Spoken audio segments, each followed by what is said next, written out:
No spoilers.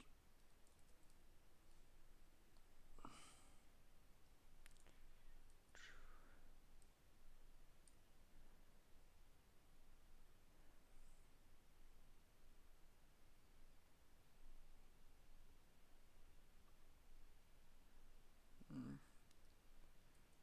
We should be live, so this should be working. Alright, I can close this.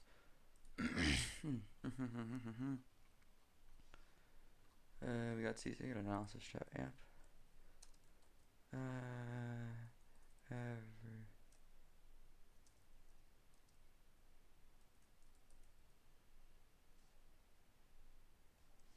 Yeah, screw it.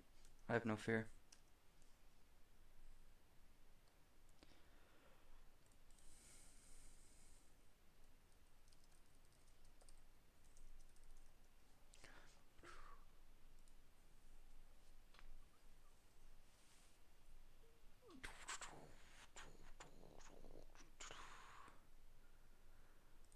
Alright. Oh, lovely. My little bar is shoving up my full screen. I don't want to spoil anything. Hold up. Uh, don't look. There we go. You can see my Miami Heat background. Of course, when I click full screen, the little bars at the bottom. Okay, should be back to normal. Don't look. Oh, I don't think I'm actually spoiling anything by showing all that. Oh, alrighty.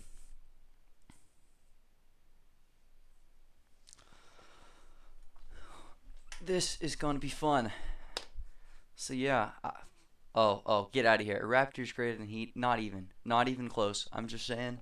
Victor Oladipo now. We're stacked. Look, I'm not gonna lie. I am a Spurs guy. Like that. Like I'm not gonna hate Pop. Pop's great, especially as a guy who lives in Texas. Hence the 2005 national championship thing and blah blah on my back and the Texas flag on the wall to my left that y'all can't see. But no, I do kind of like the Spurs, and yes, I do agree that gaming can be better than sports ball. Although I'm a sports management major, so I kind of flip back and forth on that one. Um, yes sir, hook 'em. Alrighty. But yeah, so these are the power rankings. I'm gonna let people get on just because I'm gonna go through how it's done, and kind of how I came up with these. Because recently I've kind of been working on a different way to look at teams. Normally I just kind of go through each team, look at all the mons, try and point out things like if I was prepping for team, what kind of Pokemon would I want to fight this team, and go about it that way. But that takes way too long. And like going over it that way. Well, let's put it this way. Last time the power rankings were not released 2 days after the draft. They were released week 5. So that's I guess the comparison and time difference and how long this takes. But yeah, uh, shockingly, Chris, you are not the worst. And honestly, there isn't really a worst this season. Like this, the tiering or the ranking thing on Bob I was looking at, it literally like there's a failing grade. Like once you get below I think a 35 in the score, I would say your draft is a failing draft. And we'll get into that later. But nobody in FPL got below a 35. Um, so should be a competitive season. Alrighty. Let me get my notes pulled up real quick. There we go. Look away. Scary. Okay, full screen this. But yeah, so let's get right into it. So here is how I went through ranking all the teams. I wanted to make sure that you had all the important types needed to make a draft league team. These are going to be your waters, your fairies, your flyings, your steels, poison, dark, ground, psychic, and a bulky grass. Bulky grass can be subbed out by a water immunity, but we'll get into a little bit more in depth on that later. But that's basically where the 18 points are. As long as you have a good tier 2 of this type, that fills the role that that type normally does. For example, if your tier 3 fairy is like, or like for example, if you just grab a terrible tier 3 that I like, for example, Politoed is a terrible tier 3. You know who I'm talking to. Um, but that Pokemon is not going to really fill a bulky water alone on its own. But if you draft it with a Pokemon like Ludicolo, you can patch some of the bulky waterness issues by having a second water type. And so normally you can get away with drafting a lower tier of a certain type of one of the crucial types as long as you have a backup like another like maybe 2 low tiers that fill that role. And we'll see that later. There's a draft that does a really good job of this. Um, So that's kind of how I covered typings. If you got the full 18 points, all your Pokemon are above tier 3 with those typings and fill those roles, and or you have a combination of lower tier Pokemon that fill them. If not, you're missing one or two types here or there. For the most part, everyone did a pretty good job on this. But yeah, so then we move on to the support roles. These are going to be your hazard control, your momentum, your clerics, all that stuff. The 5 categories, and each you got 2 points for each category. Where rocks, do you have reliable rockers? Hazards, which is basically everything but rocks in the hazard game, like setting up hazards. T-spikes, webs, spikes. This would also include terrain, if your team had options for weather, if your team had options for trick room. These are kind of your hazards part of it. And then momentum, so your U-turn, flip turn, volt switch. And then clerical support is going to be your wish patchers, your status absorbers, and stuff like that. So yeah, next we get on to speed control. This is going to be your speed tiers. So speed tiers are a bit hard, and this is probably the part of this ranking that I'm still working on the most, because it's kind of hard to determine, oh, does this team have solid speed tiers? Because you can't just say, all right, do they have a Pokemon between this range? Pokemon between this range. Because you can shift those ranges and still have solid speed tiers. But because I'm lazy, I just set ranges. And if you have a Pokemon in that range, you got the point. If your Pokemon's a tier 5 in that range, you got half the point. I guess you got 2 points if your Pokemon's in the range, 1 if you didn't, if the Pokemon's in the range but garbage, and then none if you don't have anything in the range. So that's kind of how we did the speed control. Your tiers are faster than 100 base 120, faster than base 105, faster than base 95, and by the way, this goes up to the one before it. So for example, it's 120 to Regieleki, 105 to 120, 95 to 105, 85 to 95, and 70 to 85. And that's kind of what I looked at for speed tiers. And then the last one is, do you have a good Scarfer? Almost all of you drafted a good Scarfer. I think there was one person who had like one Scarfer, and I think I'll get into that later. But for the most part, that it wasn't an issue. But it's one of those things where you can make a draft without a Scarfer, and then you might have great speed tiers, but you can't run a choice scarf. That's kind of rough. And then lastly, but certainly not least, is the eye test. This covers all the stuff that's not covered here. Like priority is another thing that like is something I probably need to add into it. But having all the points add up to 50 was kind of nice, especially because I could just eye test it at 10. So I wasn't gonna move. There was nothing that needed to be replaced for priority. So it's kind of just included with the eye test. Having a good break of special and mixed attackers, that was kind of in the eye test. Basically, when I look at your team, how scared am I? Am I quaking in my boots? Am I like, all right, I can handle this? All right, here's something I can attack. What's kind of the thought process when I see a team? And I rate it out of 10. Once again, this is the subjectivity in this list, and that's kind of why this system is still being worked on. Hopefully by next season I'll have optimized it a little bit more than this. But yeah, so then now we can kind of go into the issues. As I said, here are all the types that are really valued if you drafted a high tier. So for example, if you drafted a Pokemon that is I don't know, let's see, what's a good example of something that's not on here? Rotom Heat. Rotom Heat is a great Pokemon. Rotom Heat does not give you any of the typing points, and it's 120 points. So if your team has a lot of Pokemons like Rotom Heat, who are great Pokemon but don't fill those typing roles, they're going to hurt you in the typing section. Obviously, those Pokemon are good for other reasons, like mainly like Rotom Heat's a great defogger, great at removal, great pivot, gives you all that other points in that system, and it's a great speed tier, but you're going to lose out on these higher tier points, and it's going to be harder to get those typing points. It doesn't take into account for a common weakness. Obviously, if you have a good display of these types, you're probably fine. So it's not a huge deal. But again, that's another reason we have the eye test. So if I'm like, oh, this team has 5 Pokemon that are weak to water types, I can point that out and have it in the eye test. And it doesn't mess with your breakers, your sweepers, priority users, your team overall versatility, all that stuff. The eye test is, again, made for that. And as I talked about earlier, the speed tiers are kind of just benchmarks. I'm trying to automate it. I'm working on that. But once again, I am no coding whiz, so that's kind of where I'm at in terms of getting the speed tiers ready to go. So with that being said, we can look at a sample team, which would be my team from last year. So my team from last year, as you know, I made it semis, went 7-3, good times. Mew is broken or something, I don't know. But yeah, so looking at this team, in terms of important typings, we got them all. We have our flying type and Dragonite. We have our offensive psychic and Mew. We got our grounded poison and Gengar. We got a steel Lucario and Mega Mawile. We got 2 waters. We have a dark. Basically, we have all the stuff in order to have a good team. We have extra hazards in terms of Dottler. We have reliable rockers. All that stuff. The things this team lost points are is the fact that my defog support is Dragonite and Mew. Everything else cannot remove hazards. So Mew is either running support Mew and defogging every week, or I'm running support Dragonite. And as many of you know, last season I brought defog Dragonite like 7 out of 10 weeks. And and it went fine. But like, it's one of those things where that kind of stunk. And the other thing this team kind of lacked, I believe, was clerical support. I don't have a wish passer besides, I guess, like maybe healing. I think Mew gets healing wish or something. I don't know. Mew can probably do some stuff, but that's because Mew's broken or something. Regardless, I didn't have great clerical support, so that's kind of where I lost on this team in those support points. In terms of speed tiers, I hit all the categories. So then I got a 12 out of 12 there. And then eye test. It's one of those things where I look at my team and I'm like, all right. I mean, it's pretty scary. Like, Mega Mall Wild Mew, again, very scary. Don't worry, I won't say Mew's broken the entire time. No, I probably will, but that's beside the point. So it's like, it's real scary, but it doesn't look perfect. Like, it's not when I see this team, I'm like, all right, every single one of these Pokemon, like Lucario, like, who's drafting tier 2 Lucario? Like, that's not a huge value. And so basically, it's not a perfect team, but that 9 out of 10 in the eye test is like, all right, when I see this team, great, it looks fun, it looks solid. So overall, total, 47 out of 50.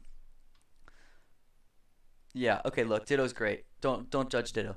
Although Ditto tier 3 is absolutely wild, and I will stand by that till I die. But yeah, so that's kind of the sample team, and that's kind of how I'm going to go over all of these. Normally, I won't check on each of the typings, and normally what I'll do is kind of focus on the stuff that was missed. But yeah. So, here are the tiers in terms of this season. We have the 34 and minus tier, which is going to be your failing grade in school test.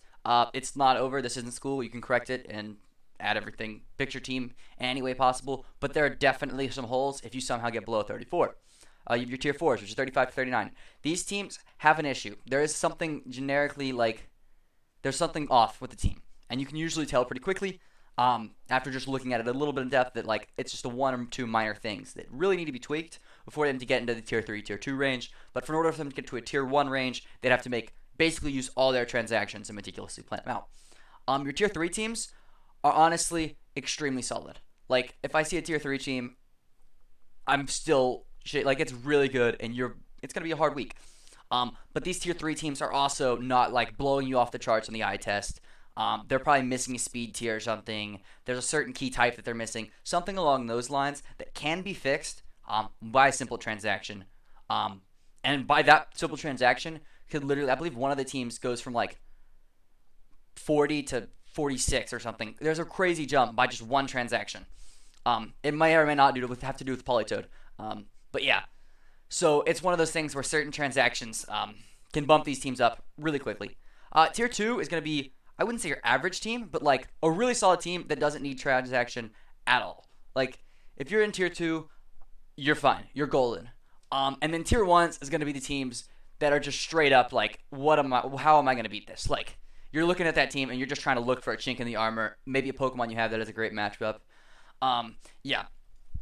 So that's kind of how the tiers work. We're just going to go through each team. The tier list is ordered in the tiers. So I'm going to start at 20 and work my way up to 1 for dramatic effect. But with that, let's kick this off with tier 5. As I said, tier 5 is going to be a lot of corrections. But if you were here at the very start of the stream, I said that no one was rated in tier 5. We did a really good job this season. Everyone drafted great teams. And yeah, seriously, there was nobody in tier 5. It's pretty hard to do this in a 20-man draft, especially with snipes, as a lot of you know. You were sniped this draft. But again, pat yourselves on the back. Even if you were sniped, you managed to at least get your team to a point where it can be fixed with some transactions. But yeah, from that point on, we're going to go to tier 4, and there are some tier 4 teams. So I'm not just going to go all the way to tier 1, and that's where we're just going to rank all 20 teams. These tiers actually have teams in it. And so to start off, we are going to start off with Polytoad.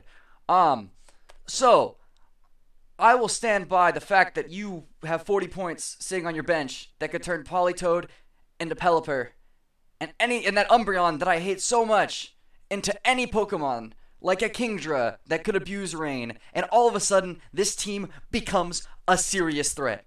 But Polytoad, you know what you're missing? That important typings. You know which one of those typings is? Flying. You don't have a flying type. You know what is a flying type? Pelipper is a flying type. You need Pelipper. I'm telling you, I stand by this, and I love Pelipper. As some of you may know, I brought Agility Pelipper last night to a battle. Life Orb. It can run offensive. It can run boots. It is such a good Pokemon.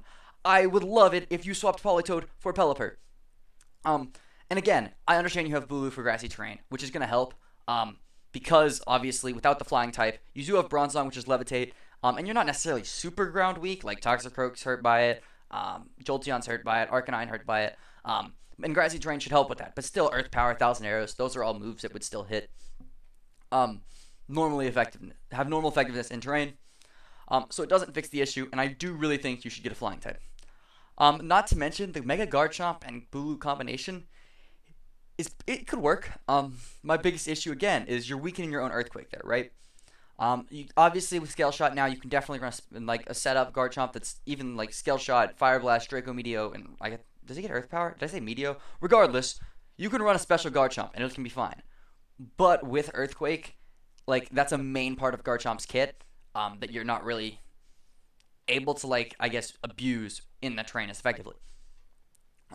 So those are kind of the big things that I was looking at when I first saw this team, and that's a lot of eye test stuff, maybe some typing stuff. Um, the other thing I noticed is defoggers. Your removal is Rabombi, and Rabombi is your Weber. So if you're bringing Rabombi, you're probably setting up webs and not trying to get rid of the hazards on your side of the field. I mean, luckily you're not too rocks weak, so I'm not too like concerned about it.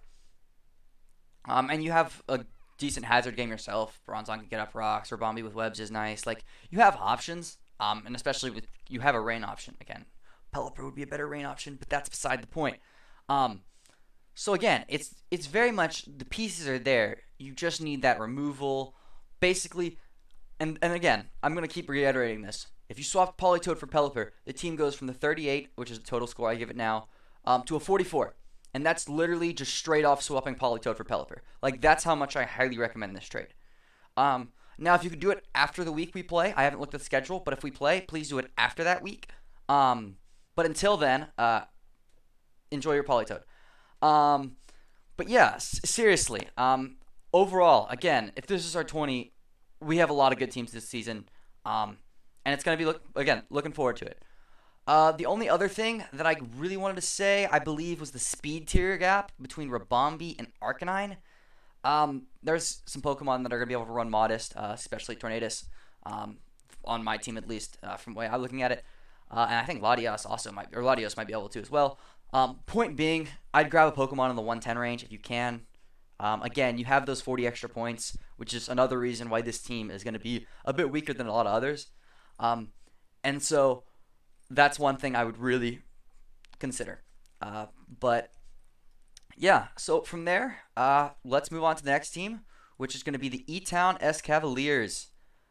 All right, so this is the team that drafted Sand with no Excadrill.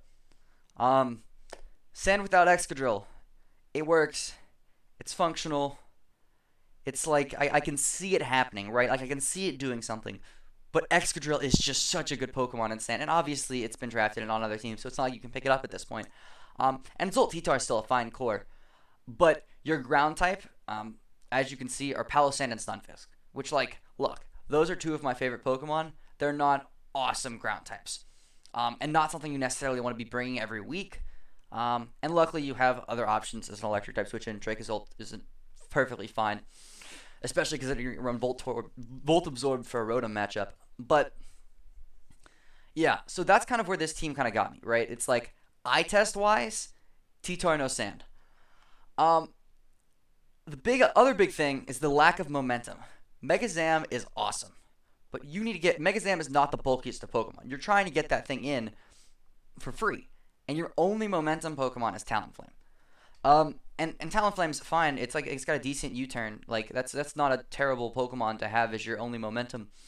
But like a Volt Switcher, like a Rotom Heat would be one. Like if you wanted to swap that out for Dracozolt or something, I don't know. However you want to work it into your team, getting some more momentum to get Zam in is going to make that Pokemon do significantly better for you. Let's see. Speed tiers are fine. Obviously Zam to Talonflame is great. But Talonflame, I think the next fastest Pokemon is Cryogonal, followed by Roserade. And newsflash, Cryogonal is not the most threatening Pokemon. So if I'm prepping for your team, I don't necessarily have to speed creep Cryogonal, especially considering a lot of times it's running bulk, and if my Pokemon's not weak to an ice type. Like for example, Mega Gallade is the first one that comes to mind. That's like, sure, I can run Jolly Mega Gallade and outspeed Cryogonal, or I can just run Adamant. Assume your Cryogonal is not going to stay in on a Mega Gallade, and have significantly more damage because I can still outspeed Roserade at that point. Um, so having that big of a speed tier gap only filled by Cryogonal is a bit of an issue. And then if I remember correctly, it goes Roserade to Buzzwole, which is fine. Obviously I'd like another Pokemon in that gap if possible, but it's like you're really threatening Pokemon between Talonflame and Buzzwole, and speed in terms of speed is Roserade. That's it. So it's very much a large difference in speed there, especially when Dracozold's also running in the Sand Rush, whatever speed tier it gets with Sand Rush. It's getting really up there in terms of speed. And I think that's basically all I had to say for this. Again, a more aggressive pick to go along with Cryogonal. Maybe another, even if you get another tier 4 that can hit in that speed range, at least you have a second Pokemon that, let's say maybe Cryogonal's not doing it for you in that speed tier slot. But I don't know. Frostlass is a Pokemon that I really liked on a team later. That is in that 110 spot.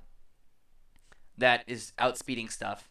And obviously same type as Cryogonal, so I wouldn't recommend you pick up trade for Frostlass or whatever. But just another Pokemon that can force speed onto another, like for example, the Mega Glades of the world.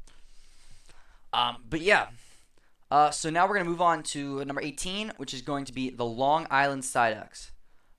Maybe, assuming my slideshow works. Yep, my slideshow's working. Yes, so, the Long Island Psyducks.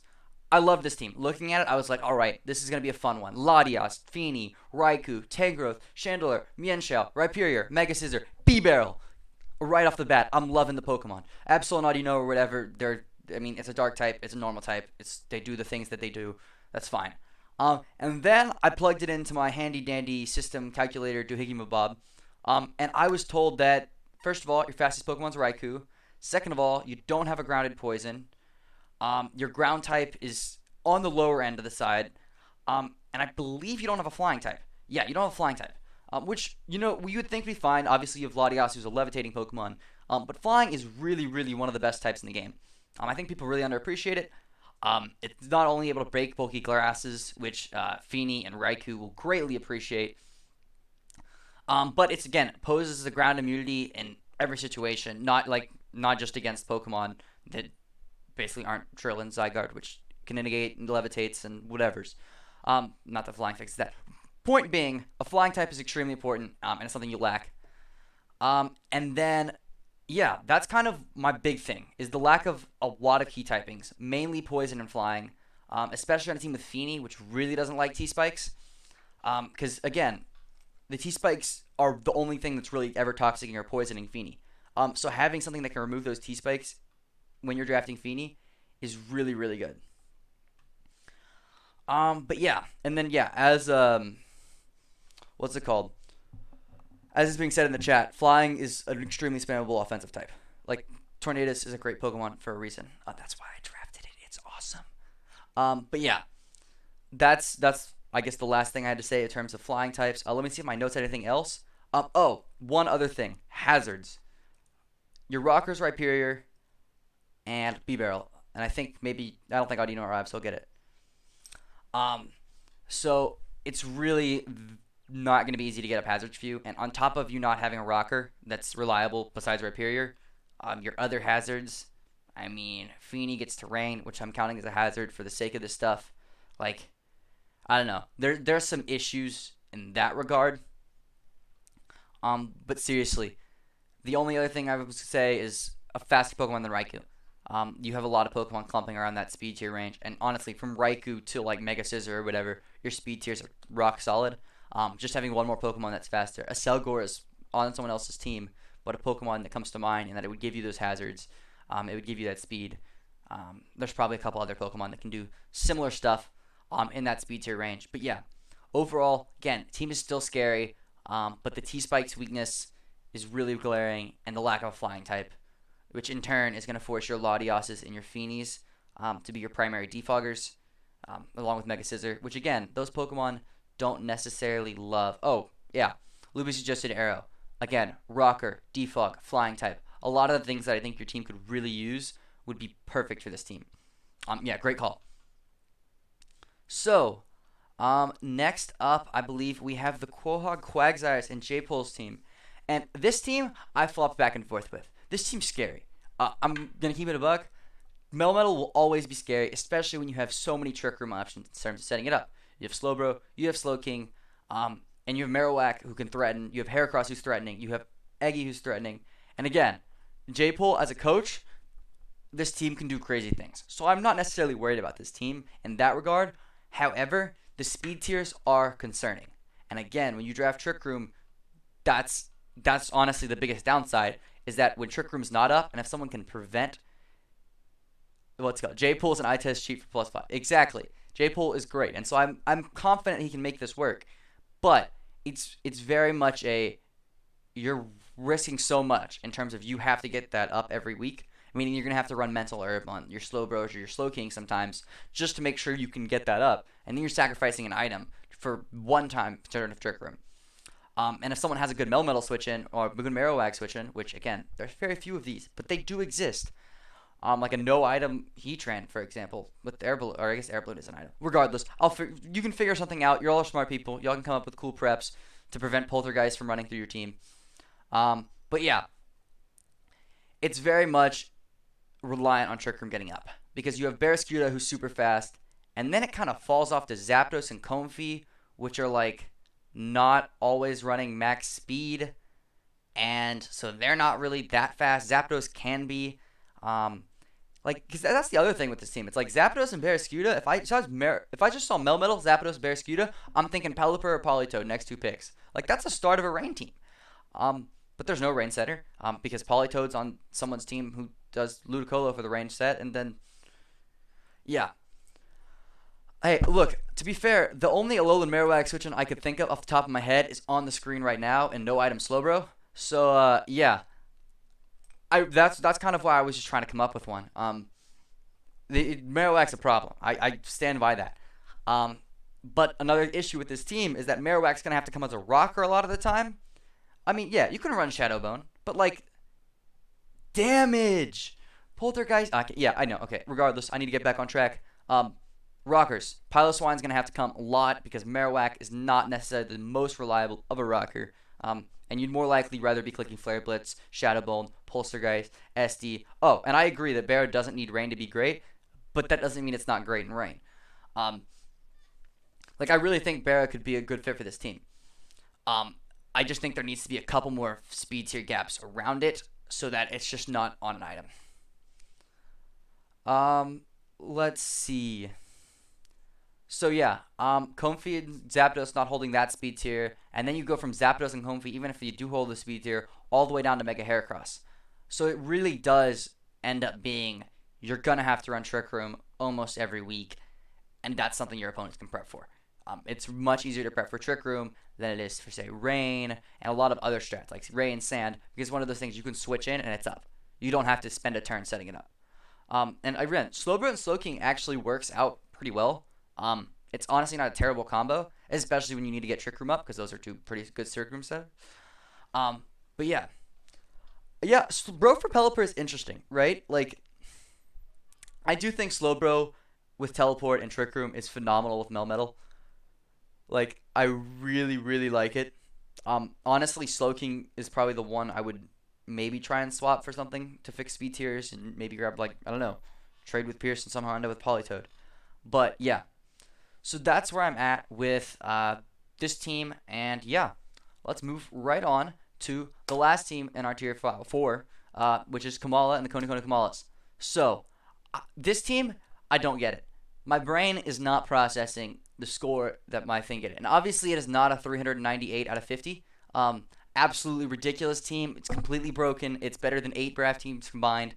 No, it is actually 39 out of 50. I can clearly grammar check my work next time better. But regardless, this team on paper is actually significantly better than my eye test indicates. Like, in terms of important typings, Silvally can fix a lot of them. I think the big thing was your water resist is Gourgeist and whatever Silvally you want to run. But like Silvally, grass, dragon, water, whatever. Not necessarily my favorite Silvally types when I think about it. So yeah, the water resist is something that I definitely think could be added. But the thing is, the real big issue is Darm and Thundurus don't cover my like typical, like when I think typical tier 1s, I don't think I've ever seen these two on a tier one paired with a Swampert with a Mega Swampert without Rain. Like those are your best three Pokemon: Mega Swampert, Galarian Darmanitan, and Thundurus Incarnate. Again, another team where I'm like, all right, next pick Pelipper, and Pelipper is still a free agent. So Volley Dragon is okay, and again, I think when I was looking into this, I was like, all right, so Volley Dragon is one that I think will come a lot, because it pairs up with Sylveon as a solid fairy. And then Fortress is an okay steal. I have issues with Fortress. It's a bit passive. But yeah, uh, I'm trying to think. Like, obviously, every team can't have Pelipper and Politoed, and I know I feel like so far I've said like half the teams could use Pelipper or Politoed. Um, but I do think that Mega Pert without Rain has its pros, but you lose so much of its utility having having Rain support with Mega Swampert. Like, sure, it's a great rocker flip turner. It's bulkier than regular Pert. Like, it has so many great utility options. And even sometimes on a Rain team, won't bring Rain that week, and you'll string bring Mega Pert because it's so bulky. It's just not. I mean, optimal is the best way to put it. You're paying for a Mega plus 0 when that Pokemon without Rain is probably a plus 20 Mega, right? Like, you're losing 20 points of value right there. Which is another reason why I think this team kind of like, I guess, fails the eye test per se. Because, I mean, that's where it loses most of its points. It's competing with easily the tier 3s and some of the tier 4s in terms of important typings and your support and your speed tiers. But the eye test, it just kind of falls apart at that point, right? In terms of speed tiers, fastest Pokemon is Salazzle, which not fast enough of a fast Pokemon. You have a great Scarf for G-Darm, so it's not a terrible issue, especially considering that Pokemon's going to be running a Scarf probably 75%, 70, that kind of range of your matchups. Occasionally you'll run Zen G-Darm just to piss me off and sweep me in FIFA, looking at you, Chris. But for the most part, it's going to be Bandit or Scarf. And Scarf is definitely the most common of the sets. So, that's kind of the main things I had to say with this team. I'm going to see if I had any transactions in my notes. Oh, other big speed tier gap. After Galarian Darmanitan, it falls off into like Pangoro? No, Mega Swampert. It goes from base 95 to base 70, meaning every Pokemon under the sun is running Adamant Ramonas. And you might be like, oh, wait, Gourgeist is in that speed tier. Gourgeist has 4 different Pokemon in it. The best ones being the 99 speed one if you need the speed, or the 54 speed one if you need the bulk and the attack, right? Like, really picking the 84 base speed one, kind of like, you're not really min-maxing the Pokemon, I guess. So I feel like that's rarely going to come. And maybe it will have to come, but that would really fill that speed tier gap. Anything that could fill that speed tier gap would be really nice. But yeah, the momentum is there. Thundurus G-Darm is a great Volturn core. And I'm actually really excited to see Thundurus used because it's a Pokemon I rarely see.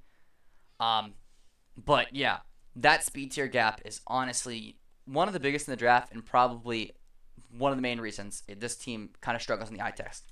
But all in all, I actually do really like a lot of the Pokemon you picked individually.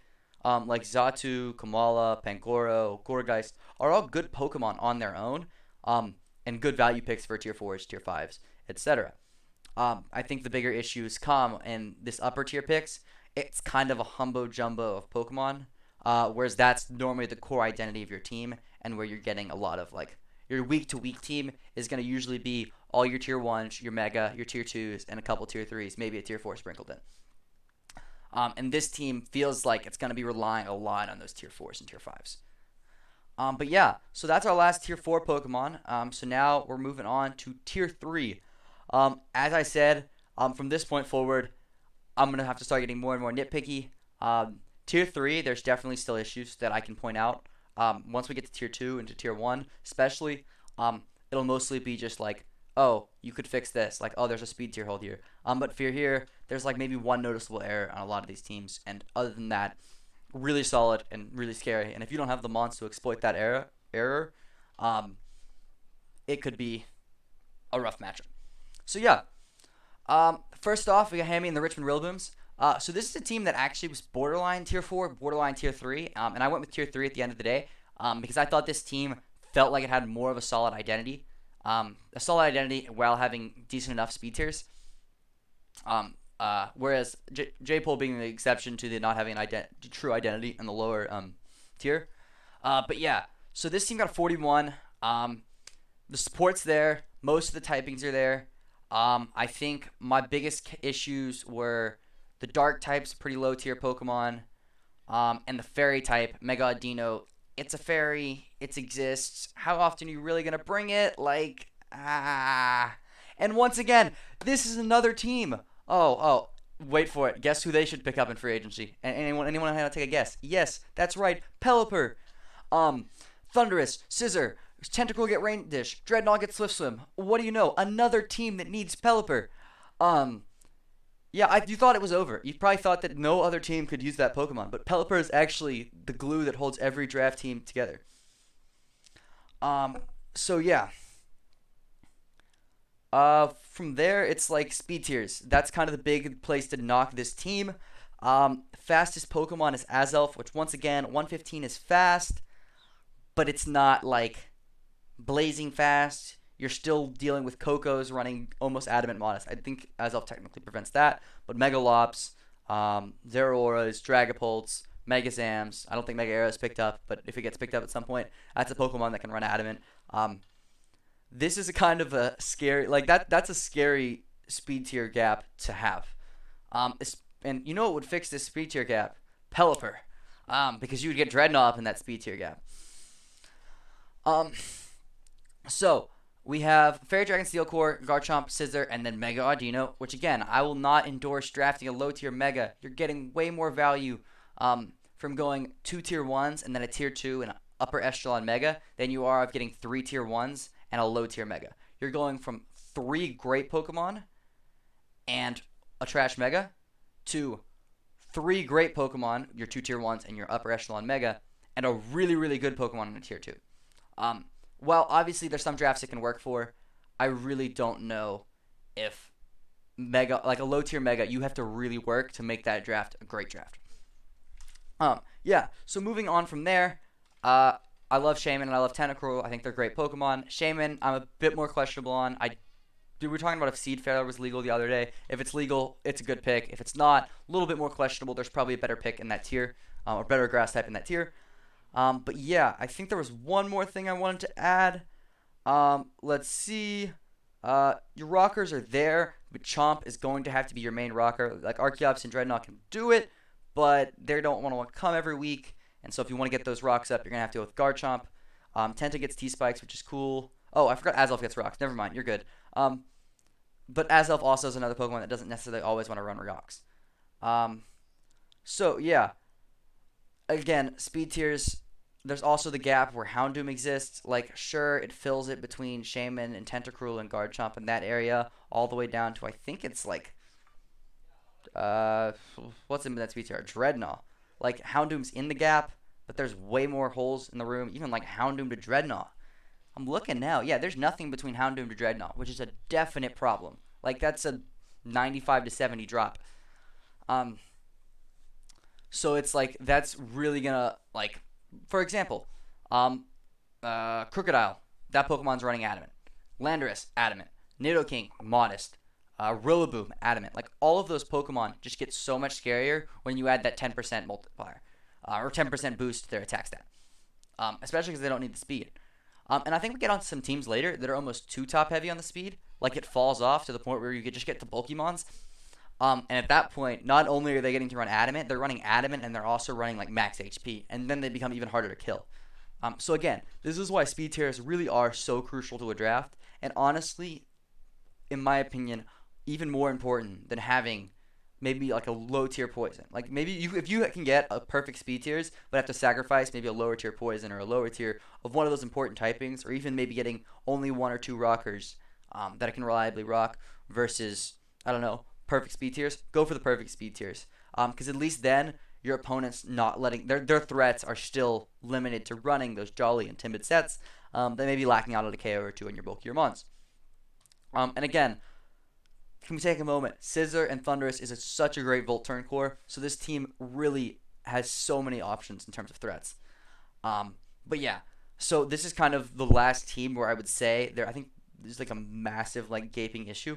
That's kind of what was the main difference between tier 4 and tier 3. But this team had such a great Volturn core and a lot of great pieces. And so I felt like it was definitely more of a tier 3 in terms of threat level than a tier 4.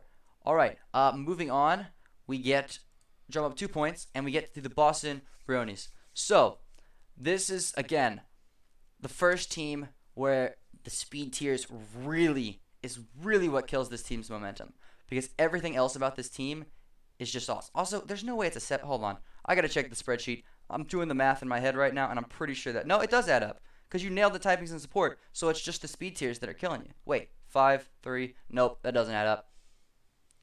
Hold on. I gotta pull up the spreadsheet. Panic mode. If I can figure out how to pull up the spreadsheet. But basically, I gotta hide that. You don't get the spoilers of where everyone's at. Let's see. Yeah. So the speed tier is supposed to be a 9. That's my bad. I must have just thought for some reason it was out of 10. But yeah. So in terms of, it's actually supposed to be a 43 out of 50. Trust me, the total's right. I screwed up the speed tiers. But so this team, can we just take a moment and honor that Fairy Dragon Steel Core? That's 3 tier 1 caliber Pokemon. Clefable, Hydreigon, and Skarm, who I personally believe is still tier 1. And while it's borderline, I really do like that core. And that's honestly why this team, this eye test, is at least 7 out of 10. So, outside of that core, though, that's where this team can kind of, I guess, drop off. Like, Diggersby and Mega Blastoise are still up there in terms of top-tier threats. But Espeon and Regieleki are very similar in terms of what they provide to a team. They're either a great offensive threat, in which case, bring the offensive threat, or they're relegated to a screen setter. And so you have 2 Pokemon that are kind of doing the same thing for you there. And while your team can definitely use screens, like, don't get me wrong, Diggersby behind the screens, Hydreigon behind screens, both extremely threatening Pokemon. You don't need 2 of those Pokemon. And then speed tiers. So Regieleki technically covers the 120 plus speed tier. However, I think Regieleki with no speed is like faster than almost the entire metagame. So when you're prepping for a team, you're never gonna speed creep Regieleki unless you're running a Scarfer to speed creep it, or like Mega Zam to that's not a Pokemon you need to worry about in terms of speed tier prep. So in terms of speed tiers, it kind of counts, and that's why you're gonna get 1 point in that 120 category. But it's not really holding its own. Yeah. See, the Regieleki is a point by itself, but it's also a subtraction because you don't have that 120 plus Pokemon because you have Regieleki. And so then your fastest Pokemon after Regieleki becomes Espeon, and that's where you get those issues because Espeon isn't good enough to be holding its own in speed tiers. So whenever you draft Regieleki, future reference, you want to get another Pokemon that is at least in the 120 speed tier to hold its own for that. So yeah, after that, there was another speed tier hole, and I believe it was between Hydreigon and Passimian. Yeah, so you go from Hydreigon after Espeon, and then it drops down to 80. And the big thing with that is going to be your base 95 Pokemons are good to run Modest and Adamant. And that's what's going to kill you. Because, for example, Modest Lele, Modest Kyurem, Adamant Zygarde, like those are really dangerous Pokemon that you're going to get that extra 10% damage. And while Clef probably checks all of them because it's a bulky POS, that's still not something you actually really like. And again, Passimian is fine for that speed tier. It's okay. Like, as a base 80, it's a really good Pokemon, and I kind of like it. Hitmonlee, I think would be actually I'm interesting. Like, that's an interesting debate whether you go Hitmonlee, because I don't necessarily think Hitmonlee's a better Pokemon than Passimian, but speed tier wise, I think it would definitely be a helpful adjustment, especially Hitmonlee without terrain. Because without terrain, it doesn't get that Unburden boost. But Hitmonlee would definitely really help those speed tiers, and I don't think would be a bad exchange at all. Especially if somehow you got like a Pincurchin as a low tier setter or something. Because again, Shedinja is one of those things where, yeah, it's a tier 5. Yeah, it exists and can force prep. But how often are you going to reliably bring Shedinja? Whereas if you went with a Pincurchin, you could run... Oh, Sock. Okay, yeah, Sock's another great option. Because Sock's going to, I believe, 295. Using some head math, I think 295 basically covers that speed tier gap. Yeah, it should. Because what's it called? Base 100 to 85 is good. So yeah, no, I think if you get him on or Sock, you completely fix that issue.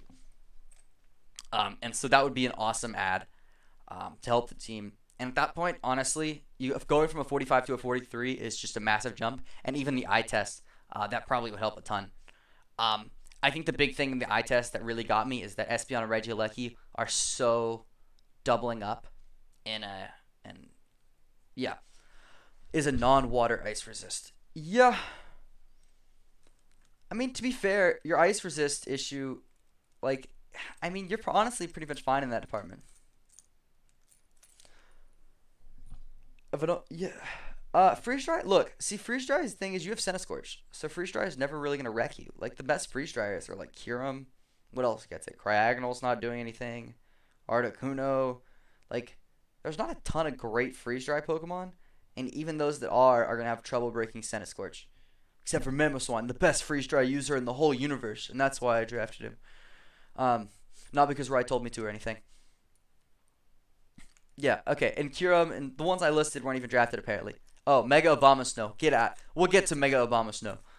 Um, but no. Overall, still a really good job with this team. The only typing point you lost was Wheezing, which is debatable, and the only reason I didn't get to I didn't give you the full point for that because I love Wheezing. It's because Wheezing wants to run Levitate a lot, so it's not always going to be able to absorb those T spikes. But Espeon can bounce them back, and so people aren't really going to love bringing T spike. And so yeah, that's the only knock there. Overall, really solid team. And the only thing I would really say is maybe stock for Passimian, as we suggested. And then maybe swapping I mean, not even Espeon, because you kind of need that speed tier. Maybe I wouldn't say Regieleki for a different Pokemon, because I think Regieleki's fun.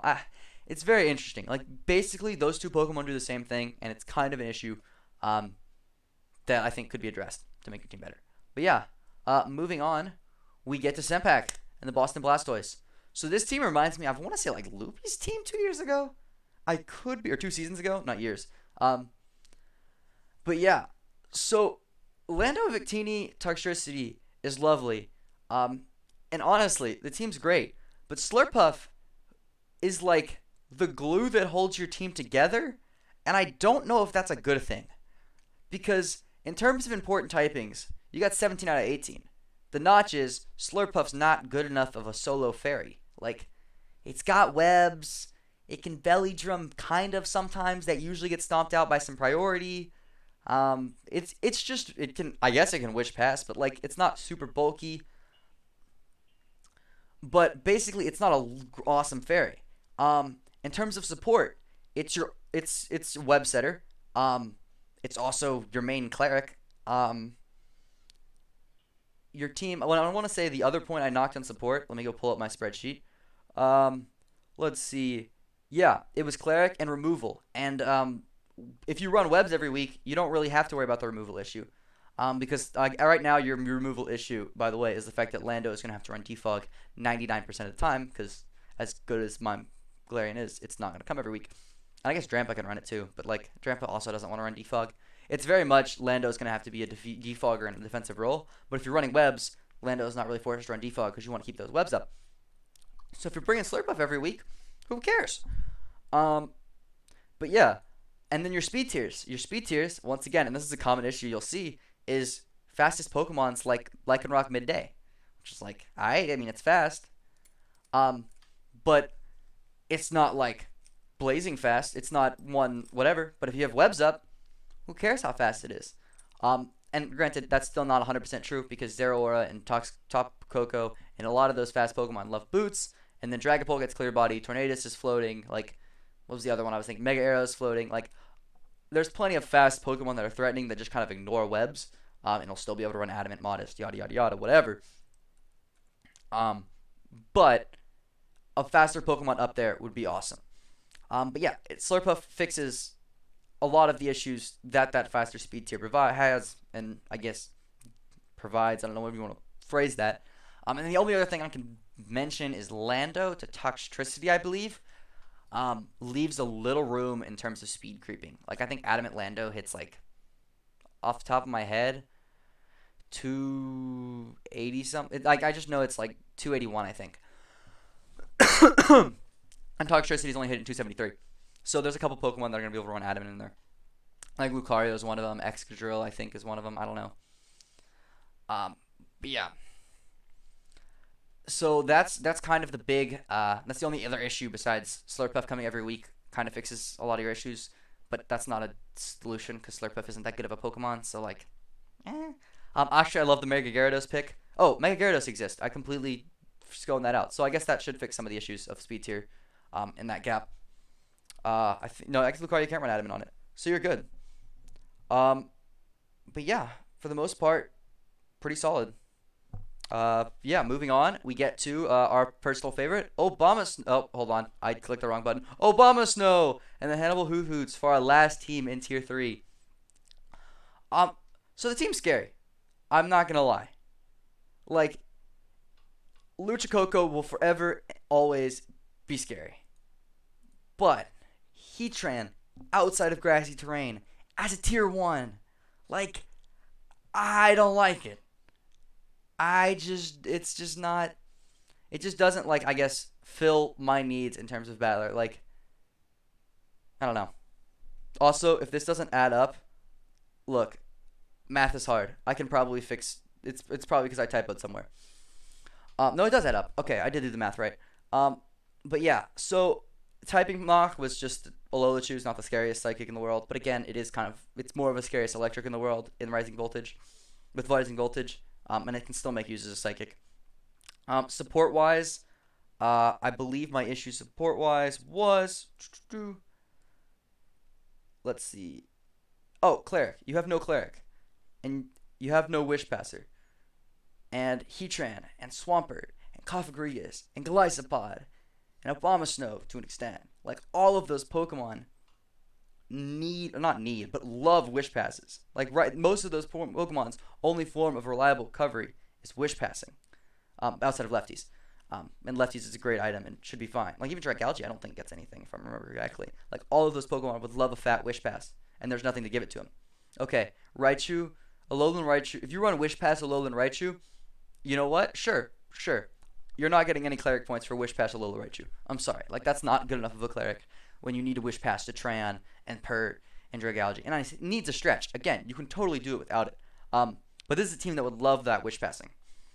And then secondly, I believe there was a speed tier gap between Heatran and I think Obstagoon.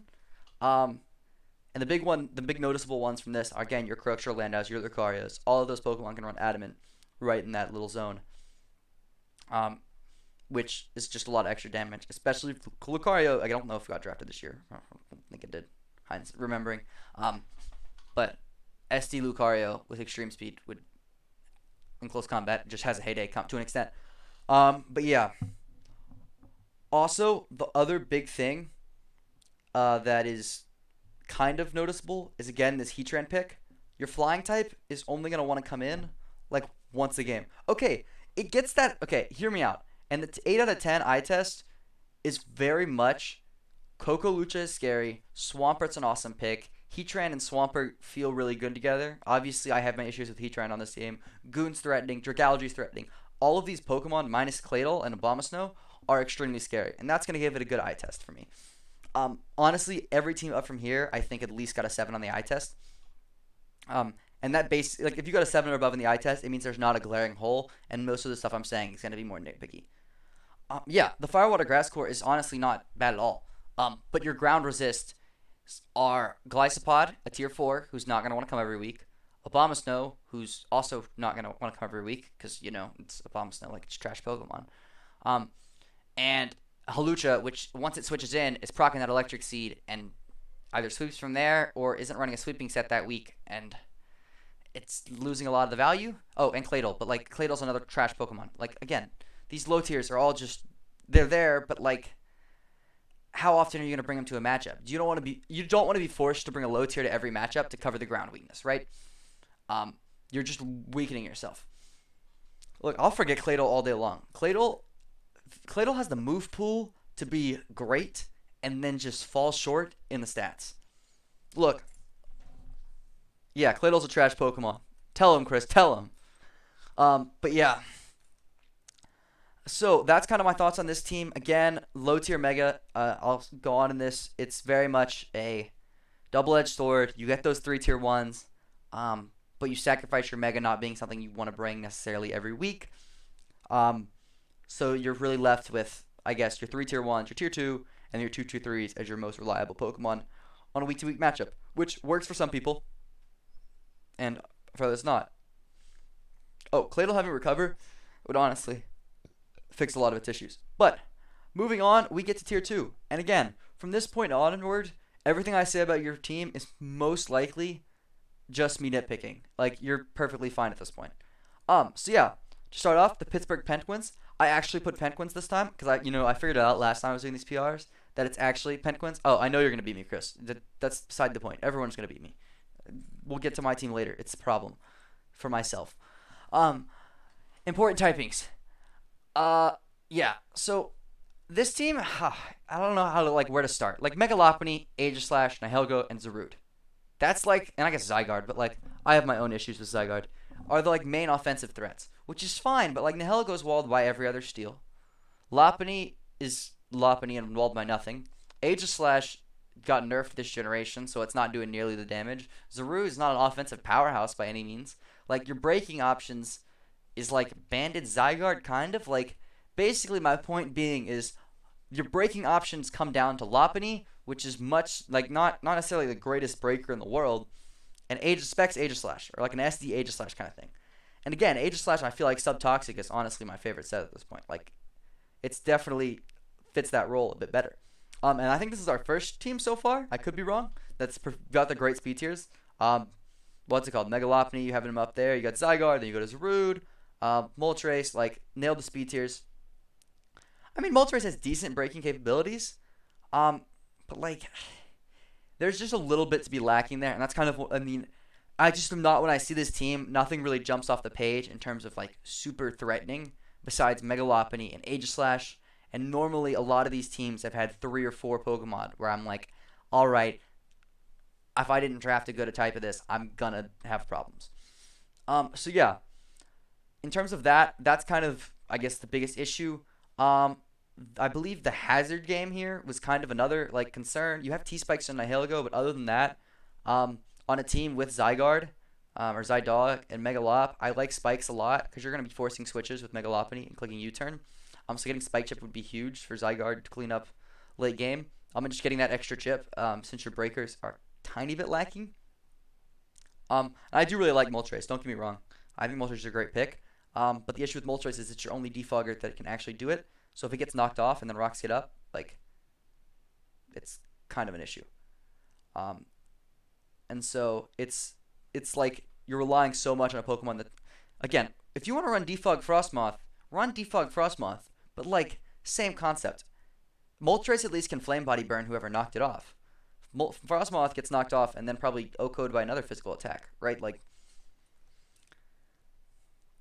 And I do really like a lot of the things in this team. I think the defogger, Moltres being the only defogger, is probably my biggest notch against it. But yeah, so moving on from there, we get to the Toledo Mudsdales. So yeah, this is Birdman, who new to this season, for the FPL, and honestly, great first draft. I hate Blissey as a Pokemon in draft, but it's better than Chansey, and the fact that you picked Blissey over Chansey is enough for me to support the pick. This team just looks gross. Crobat's another one of those Pokemon that can be kind of stally. Oh no, the team isn't weak to defoggers, but the only it's not weak to rocks, but maybe spikes. Again, Lopunny wants to click U-turn all at once. It's getting chipped down. Let's say you get a layer of spikes up, click U-turn. Even if you don't have the defogger, there's plenty of hazards that can be an issue. Webs is another one. Lopunny can't run boots. All your Pokemon that are faster, we can go back. Most of your faster Pokemon are all going to be grounded, so they're going to be susceptible to webs. And Zygarde needs that extra damage, so it's not going to want to run boots. And again, a lot Zarude might. And yeah, and again, spikes. To say spikes are the better hazard is a stretch because Stealth Rock plus knockoff still works. But spikes are the big thing that you're going to need to get rid of. And if Moltres gets knocked off, spikes and rocks can both be put up. But yeah, all right. Moving on again to this team. Uh, it's really solid. Mega Mawile, Keldeo are just two massive offensive threats, as well as Zygarde. But Zygarde's more of a setup threat and a bit more of a bulky side. Blissey wish passing to that is disgusting. Um, Rotomo and Slowking is a great grass and water there. I really like doubling up on water types. That's the type I think is the best to double up if I'm going to double up on a typing. And Slowking is a great one to do that with, especially pairing it on offensive and a defensive water. I did it last year on my team with Gret and Pert. The Steel type is Mega Mawile, which is like, oh yeah, and in terms of doubling up types, I do like Steels. Um, the thing with Steels is it kind of depends on what Steels, because there's not nearly as many offensive Steels. Um, but yeah, so Mega Mawile, again, I used it last season. It's great. Keldeo getting flip turn is also awesome because you can compare it with Rotomo for a nice Volt turn core. Crobats getting in there, letting Zygarde and Mega Mawile run havoc. Um, Big thing is no grounded poison, especially when Zygarde really doesn't appreciate T-Spikes. Slowking's going to have to run boots a lot. Lucky your defoggers aren't grounded, so you can switch in your defoggers and not get poisoned, though. But yeah. Yeah, Blissey should... I wish... Okay, to say I wish Blissey could run Wish Teleport is very much a stretch, but I understand that point of view.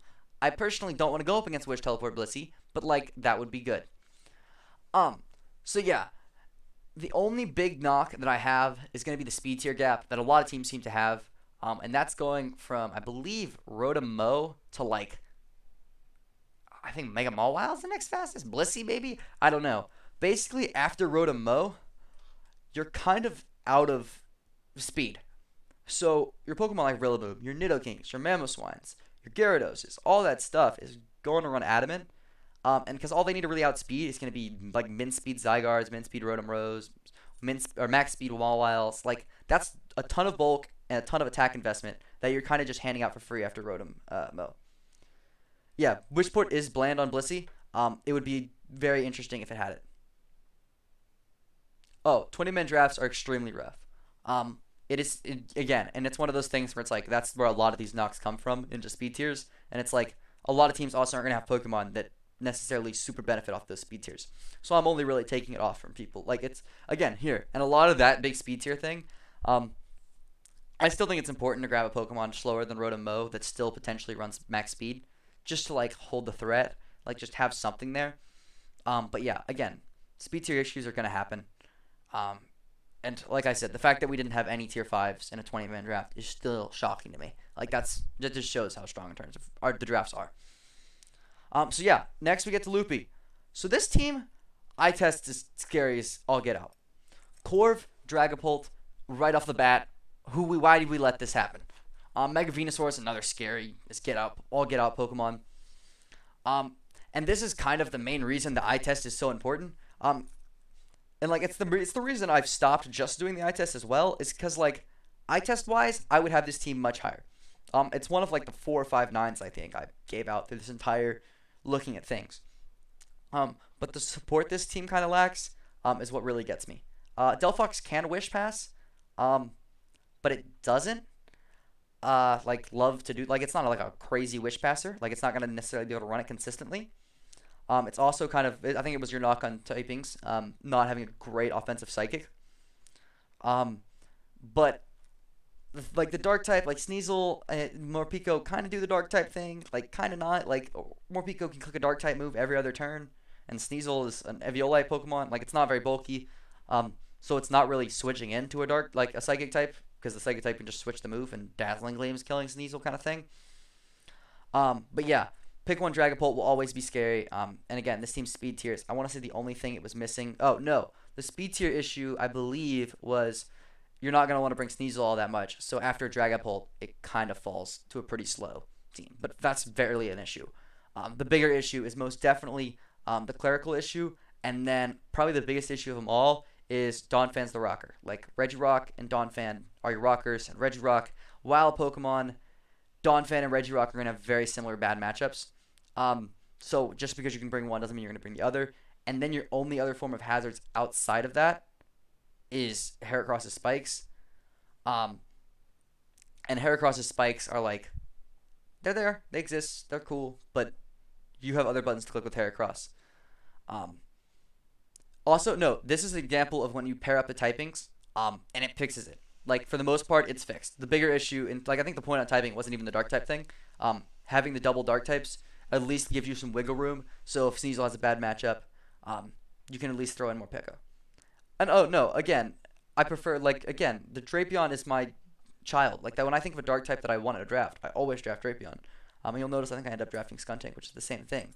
But um, I don't know.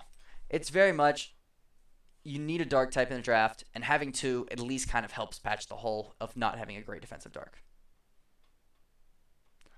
So yeah, next up, and this is where I can get to the 45s, I believe. We have the Dying Dragoons and this beautiful team of Gliscor Zeraora. Gliscor finally moving up to the tier 1 where it belongs. And this team proves that as a tier 1, your team's not losing anything. Gets all the important typings except for, like, I think, I want to say it was, like, Poison. Your grounded Poison's Garbodor, so it's, like, that's still a decent Pokemon if you're tier 5, and you can bring it if needed to absorb Toxic Spikes. Support options are there. The fact that Gliscor is going to have to run rocks a lot of the time, since Drapion, or not Drapion, Tyrantrum is rarely being able to fit that on a set, considering you're going to be running Banded, or you're going to be running DD, and you're going to want those coverage slots for your opponent's team. So I would recommend kind of getting another rocker, I don't know, maybe even a low tier rocker, because Gliscor can run rocks most of the time, no problem. But having a second option would be great. I believe Garbodor covers all your hazard issues, and I love Mega Gardevoir. I love seeing it get used. The biggest issue, other than the rocks thing, is the speed tiers. I believe from Gliscor to Tyrantrum's the gap, and the only thing in it is Volbeat. And like, how often are you looking at your speed tiers and like, oh, I need to make sure my Pokemon outspeeds Volbeat. But other than that, really great team. Love Frostlass here. It's a great Pokemon. I don't necessarily think you needed the spikes, but like being able to run mixed and special on not only that, but Zeraora is really nice. It's just like this team. It gives me like really strong hope that this is going to be a great team. I love seeing Gliscor and Zeraora used. And Mega Gardevoir is another Pokemon. Like this team just kind of has a nostalgic vibe. I don't really love Milotic, but having two snakes is cool. But yeah, again, here is really just nitpick city at this point. I'm just kind of admiring some good teams. But yeah, after this, I went with the Orlando Bulbasaurs. So this team has actually made a journey up the PRs today. This morning, it was a 41. And then I realized I did not see, I believe it was, what's the Pokemon? No, I didn't see, I think it was either Mandibuzz or Florges. And I just completely missed some stuff. Anyways, and so I, eye test, I think I shot it up a couple points because I was like, wait a minute, no, this team actually has some great synergies. In terms of important typings, and this is probably the part that knocks this team down the most, Poison. There's no grounded Poison. And a lot of your stuff, like Mew, hates T-Spikes. Florges does not like them at all. Dracovish, that's unnecessary chip. And Mew Cartana, again, that's kind of what I didn't realize the gravity of the situation until I realized the gravity situation. Dracovish, Cartana, and Mew is scary as all get out, and Mega Manectric. And again, this is the difference between I think this team and a lot of the other teams that went with 3 tier 1s. Is this team didn't also then go dunk their Mega into the garbage with Abomasnow and Mega Audino. Mega Manectric is still a Pokemon, even without hidden power. Like it still volt switches around, gets you some momentum, get some stuff in, has Intimidate. But Dracovish, Cart, Mew is just a scary core. Mandibuzz and Florges being great Glumons, and Gigalith providing some sand support. And grabbing Stoutland as a tier 5. Rotom Frost is a good Pokemon. Lantern's a good Pokemon. Like, this team, I think, really min-maxed their stuff. And Steelix is another tier 4 pick. That while it's a ground type, and it is your only, I think it's your only ground type. And so I think it knocked in an important typing point. I really do like Steelix as a pick here. And I don't think, you're going to run Sheer Force over Sand Force, I think, on Steelix, even if regular Steelix got Sand Force, but I don't think it does. I think that's just Mega. But I really like Steelix as a tier 4, and if I wasn't trying to like standardize the system as much as possible, I probably wouldn't have knocked the point for important Tykeeks. So yeah. Next, we're moving on to, I believe, our last 45, which would be the Arcanines. So, and I agree, Mega Steelix would be awesome on that team, instead of Manectric. But then you got to find a tier 4, and to be fair, you don't really need the electric type, I don't think. I want to say you had like 3 electric types. Yeah, which is all fine and dandy because it's like you're not too ground weak. You got Mandibuzz. And Rotom Frost levitates, so like in Kartana and stuff. But point being, on to Lions team. Again, this team, he said himself, he's trying to explore new things. I think we had Slowbro Ferrothorn were like his first 2 picks. Or no, it was Slowbro Conk, because I wanted Conkeldurr. And then it was drafted. But yeah, so this team, again, just a great team. I had to knock a point in typings because Aromatisse is a tier 4 instead of a tier 3, but it fits this team really well. I kind of wish you had one more Trick Room abuser besides Conk. Like, maybe, I mean, it's honestly fine, because, like, Slowbro can kind of abuse it. But that's the only knock there. Support-wise, I think the knock was, like, oh, what was it? I can look. I think removal was the thing. Because, obviously, Volk's running boots. I did not get myself a 50. You're going to see me soon. Like, look, you have to remember that I did score myself this time, actually. I did. But it's also because I tried to like eye test it, but I didn't get myself a 50. And you have to remember this is how I judge a draft, so obviously I'm gonna score well on how I judge it. But how many teams are left? I think we're about to get to the top 5. There's 2 more in tier 2, and then there's 3 tier 1s. But yeah, so in terms of eye test speed tiers, the speed tier knock was I think between it wasn't Volcarona and Nidoking. It must have been Nidoking to oh no, I think it was it was Nidoking to Barbaracle. Like that's a pretty big jump, especially when Barbaracle's shell smashing half the time, so it's not even at speed 60 whatever. I think it's base 68. And so slower than Nidoking, like Gyarados is the first one I could come to mind. Candidi. Yes, clearly. The only 50 is your team, Chris. We definitely didn't go over your team or anything.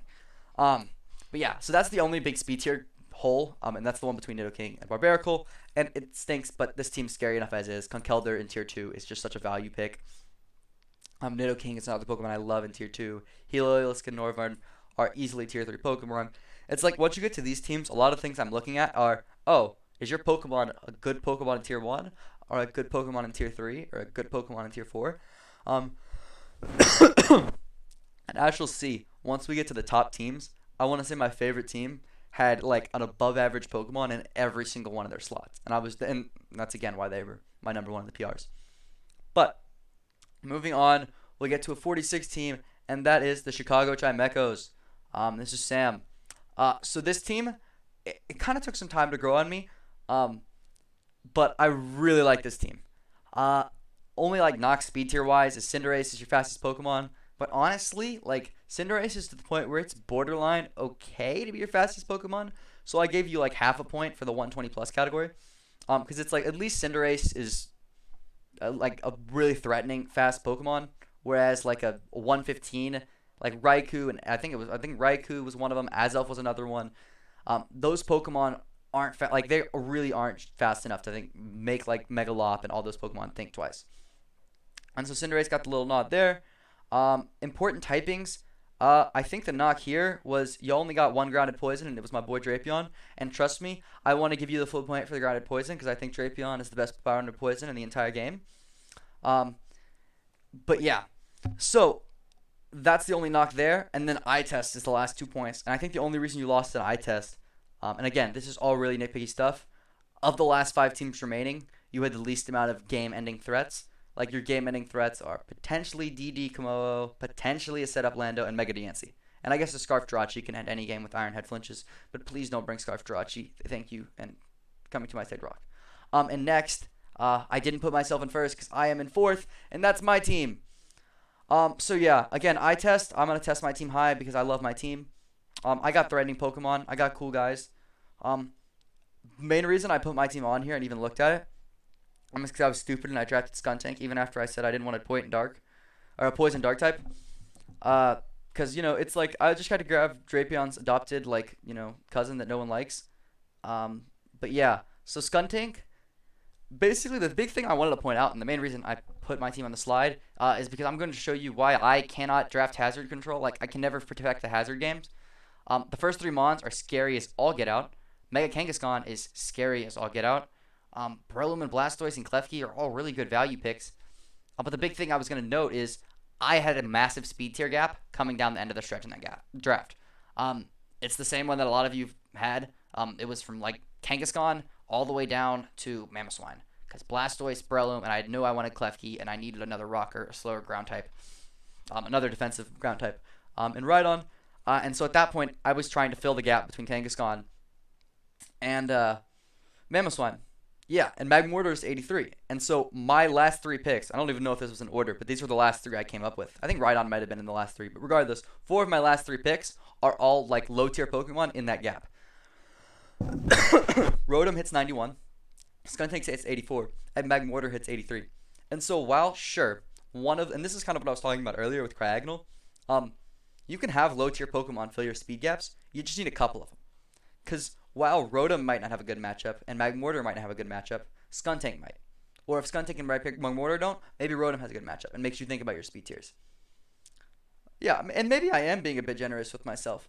But having three Pokemon fit my speed tier requirement was enough for me to get the point in my head. So it's my speed list. Sue me for liking me, and my teams. But again, I'm grading these teams on if I drafted them, how would I like them? And so obviously, I'm gonna give myself the score. Like basically, this I'll show you all the spreadsheet afterwards if y'all want. But basically, this is how I plan all my drafts, and I target the types that I like. Um, and maybe I do. Maybe fire types are more important than I give them credit for. But I don't know. Like it's one of those things where you can get away with not drafting a fire type. Like my draft last season didn't have a fire type, and I did extremely. I mean, I did pretty well. And so it's not something that I think you necessarily need for a successful draft.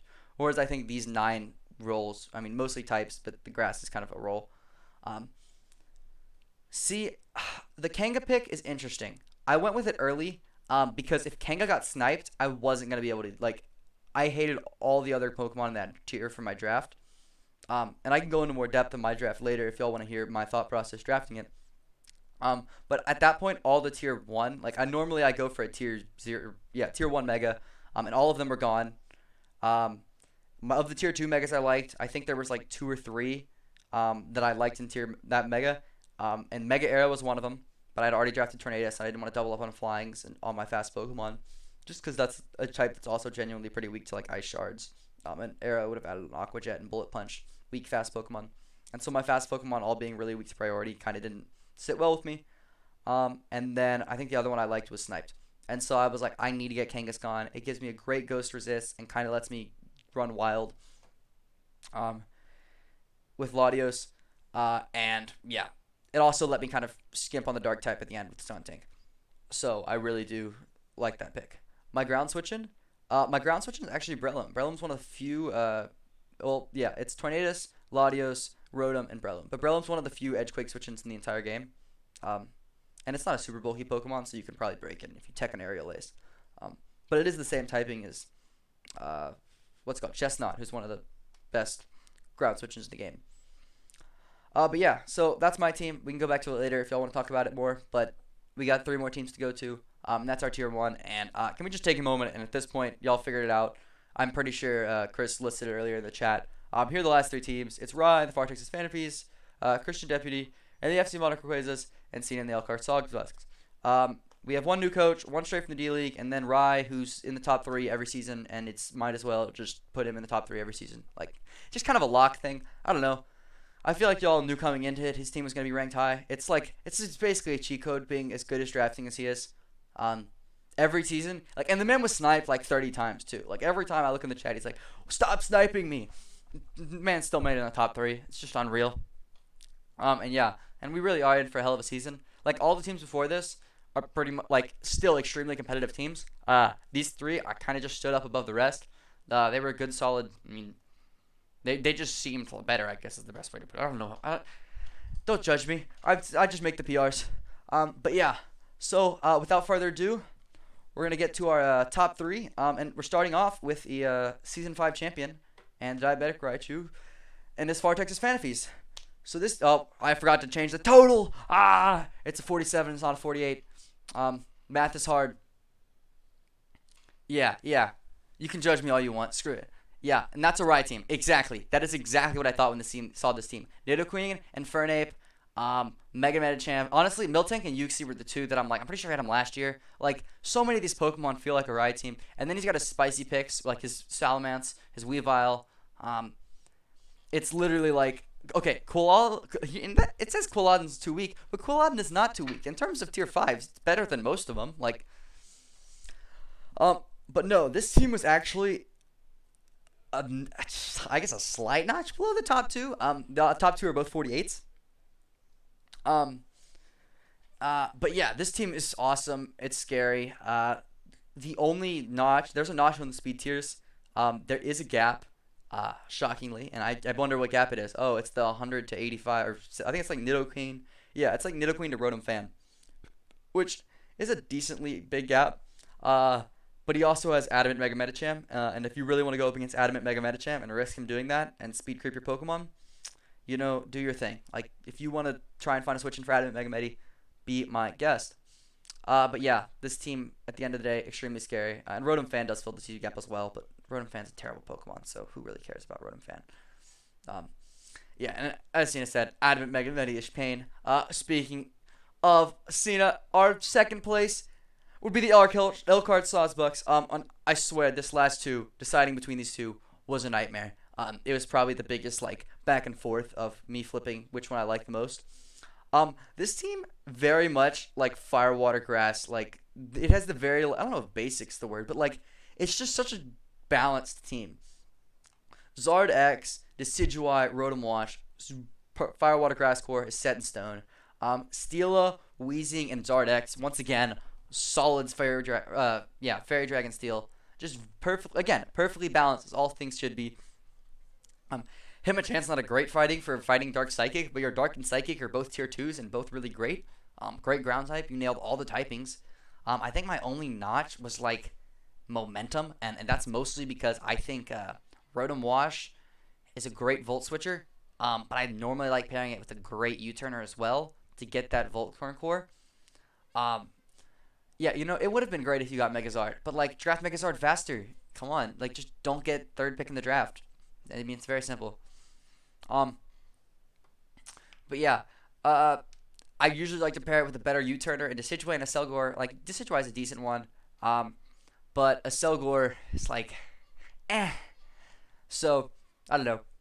It's one of those things where it's very nitpicky at this point, and that's the only reason I could come up with to put you in second. And that leaves our newest edition of FPL, Christian Deputy at slot 1 in the FC Modern Quizzes. Yeah, so this team is Drill with no sand, and Drill with no sand is scary. Because let's look at this. I'm just gonna go through all of the slots. Mega Gallade, like a top 2 Mega in the format. Only reason it's not 1 is because of Mega Zam. Lapras, Kecleon, and Cradily are all tier 5s. All tier 5s. Okay, they're all tier 5s. They're all great tier 5s. That's what I meant to say. They're all amazing tier 5s that provide value. 2 water absorbers to deal with a semi-water weakness. Really great. Druddigon, Bulky Dragon, awesome. Love it. Like, it's one of my favorite Pokemon. A great tier 4, solid rocker, gets glare, scary as all get out. A Bulky Dark and a water. And again, normally you want a Bulky Water. He went and got that with Lapras to pair with Greninja. And that makes your water type completely solid. And again, great value pick for tier 3. The only Pokemon that I would say is average for their tier and not above average is going to be a Alolan Muck. And Alolan Muck is still a great Pokemon. I just don't like it. I don't know. It's a preference thing, but it's still awesome. Togekiss and Rotom Heat are upper echelon tier 2s, and so are Drill and Spectre. Obviously, if it had sand, like, sure, it'd be awesome. But, like, what are you going to get rid of for sand? Maybe Muck, but then you need a grounded poison. So, like, honestly, really solid team. Awesome draft. And yeah, that's basically all we got for power rankings. Oh, and the reason that -2 in speed tiers, there technically is a gap. I want to say it's between like Drill and Mega Gallade. And that's a pretty big gap. Let's not kid ourselves. But like, there's not a ton of really. I mean, I guess there is. Let me phrase this. There are a bunch of mods in the 102 to 109 speed gap. And that can be annoying. But like, worst case scenario, you just Togekiss flinch them, or you glare them, or you just run Adamant Mega Gallade and punish them. Yeah, you're getting modest Alola. It's a big gap, and honestly, it's the biggest knock against this team. And one of the reasons I almost swapped it to one before. But the main reason I didn't is because I think this team got so much value out of every single tier they picked. Oh, and one more thing about the last team that I forgot to mention that I did want to bring up. Have you ever seen a team that has 8 Pokemon that if they like they could come pretty much every week? Like Wigglytuff, Hitmonchan, and Estelgor, like they're whatever. Like they can not exist. They're cool. These two provide value. This one's a gross Pokemon that no one likes. Um, but Zardex, Celesteela, Zam, Crook, Rotom-Wash, Decidueye, Lycanroc Gus, and Galarian Weezing are threats to come every single week. And so I just thought that would be something to point out. Great job getting 8 Pokemon. I can pretty much only ever get 7 that I really and truly think I can bring every single week. So great job drafting with this one. But yeah, back to this team. Yeah, no, it's a typical tier 2 focused draft. And it got that tier 3 again. And I, as someone who always goes for a tier 1 focused draft, it's not like a tier 1 and a good mega focused draft. Getting Megazard X and then still getting a lot of value out of the extra tier 3. You just gotta make sure you love all the Pokemon you get in those older tiers. But yeah, so that's the total sum of the power rankings. I guess I can scroll back to the first slide. If there's anything else y'all want me to go over, I'm happy to look at anybody's individual teams or whatever. I probably need to stop. I'm gonna stop the stream and start it over because I'm lazy and I'll probably just upload the stream to YouTube. Um, yeah, and I know. Okay, you look. If you let's look at Chris's team. Let's see if there's 8 Mons they could bring every week. Let's see. We have Lucha, Tran, Coco, Goon, Dragalge, Swampert, and a not even a Abomasnow. You got 6 Mons. You don't even have 7 Mons you could bring every week. Get out of here. Next take. Next take. But yeah, I'm gonna end the stream and we'll start it back up. You're more than welcome to stick around. I'll probably go over the spreadsheet and stuff. But yeah, since I'm uploading this one to YouTube, and I'm too lazy to video edit, we're gonna call that one here. Thank you guys for watching and hope y'all enjoyed.